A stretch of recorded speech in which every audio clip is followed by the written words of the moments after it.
Good morning, good morning. Welcome to 4x8 Paper Stuff. This is Beth. Welcome to My Time to Journal, an untrained person playing with lots of art supplies and having fun. Join me.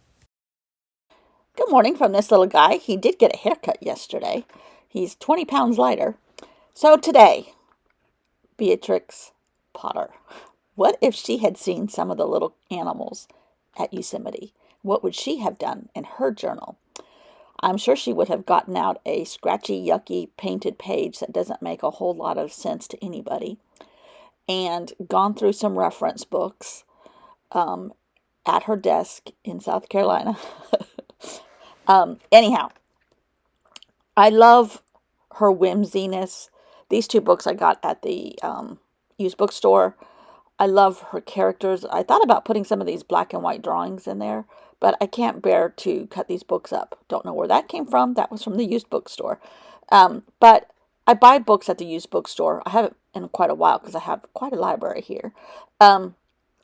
Because with the thought of cutting them up for whatever might suit my fancy.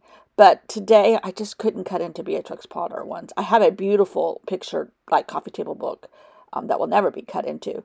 But these little ones that I get at the used bookstore that are offshoots of different people that were inspired by her or a certain picture or tale of hers, that's okay in my opinion. But today I just couldn't do it. So this picture that I'm putting all this on is just a scrappy paper that I painted one night after a day of whatever in my life, and this is how I wind down. This is how I start my day, and this is how I wind down my day. And these are coming in handy more and more and more. And I'm using them just to kind of block or whatever you frame the picture that I got off of Pinterest. But I love, and to me, Beatrix Potter would be taking lots of notes no matter where she was in Yosemite, observing the animals. And to me, this is a piece of her journal page that I managed to find inside a book at a large used bookstore, right?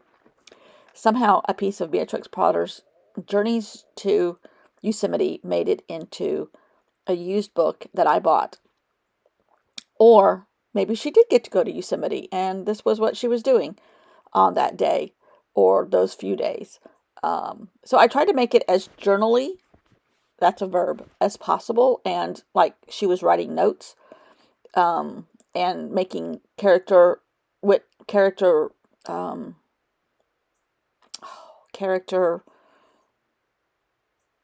assessments of some of these animals. And she would not want a boring journal. I'm sure she would want it a tiny bit decorated. So we tiny bit decorated it. Not perfectly, but with a little bit of color and a little bit of greenery and a little bit of brown. One of the colors, or two of the colors that she uses a lot. Blue should be in here too, now that I think about it, but it's too late. Having so much fun doing this. So much fun. I think at this moment, I kind of channeled Beatrix Potter. Not that I can draw. Not that I can draw. Reminder, not that I can draw. But I feel like she talked to the animals and she associated them as people and could put characters and names and lives to these little animals. And that's kind of what I'm doing here, is giving her a page in my journal life through Beatrix Potter's imagination, possibly. But I do know that I'm having fun. And this paper that all the pictures were framed in is a heavier cardstock.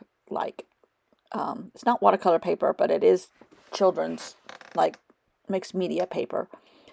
So it's a little thick. In hindsight, I should have used double-sided tape maybe. But that's okay because she didn't have double-sided tape. And maybe her glue has dried up over the years.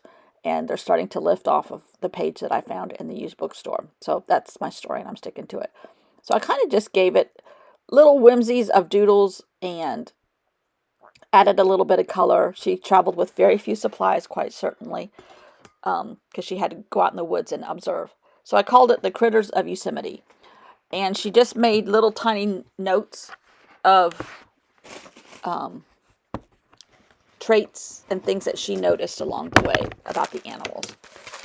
And what I wrote was, critters of Yosemite. The owls of the valley are very vocal, mid-brown with dark tips to the feathers. The bunnies are everywhere. They scamper around in the trees, running from tree to tree, playing tag. The rangers feed them carrots. So that's all I wrote. And just a little note that she had on this one page in her journal from her time at Yosemite observing animals. And too much fun. Oh, I also did a tiny little bit of just notes on the sides. I've seen a couple foxes, but none with canes. Squirrels are people trained, always friendly. Beautiful owls here. Haven't seen any hedgehogs yet. Of course, there are no hedgehogs in Yosemite. Do we even have hedgehogs in the United States? I don't think so. Pet stores, but not live. Apparently, they're everywhere in Europe. That'd be kind of fun to scamper across a hedgehog in my backyard. But alas, I just come in contact with possums. Did Beatrix Potter have a possum in any of her books? I might have to check on that. Don't know.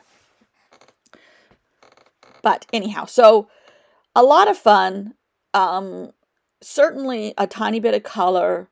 Certainly easy and a good way to start the day.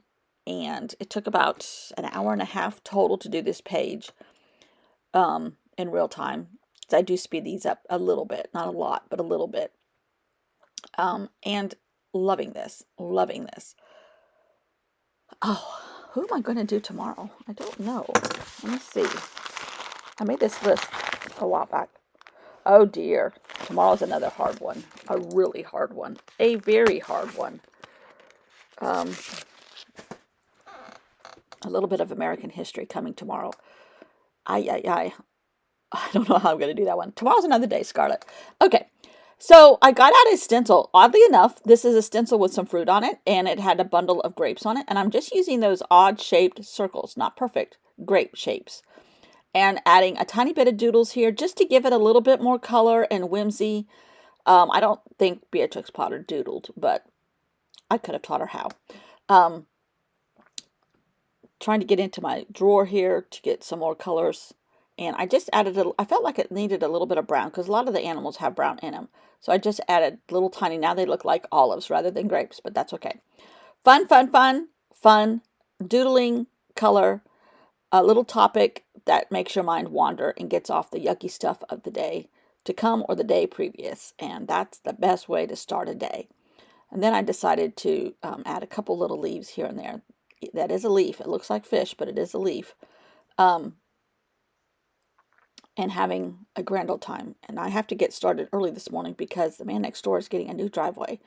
And there are tractors over there making lots and lots of gravelly noises, tearing up old cement, putting down new cement. I think they're still tearing it up. But before they get started, I'm going to channel my inner Beatrix Potter and have a grand old time. So I appreciate you watching every day. Thank you to the new subscribers and old subscribers. And I will see you all tomorrow. Bye.